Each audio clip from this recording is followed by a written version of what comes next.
We'll guide you through how to add a Gmail account on an iPhone.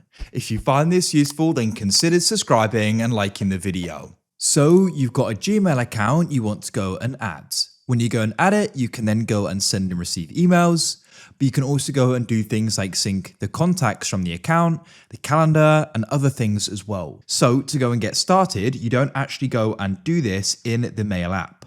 What you need to do is come into the settings app on the iPhone. So go and open it up like so. What you need to do is you want to go and scroll down to the bottom and find the option for apps and go and tap there.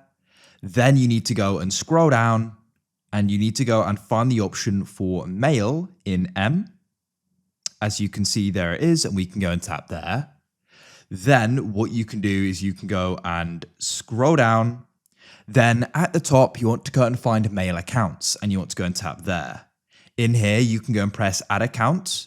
Now go and type in the email. So I'm going to type in my Gmail now. Then you can press next in the top right and you press open browser.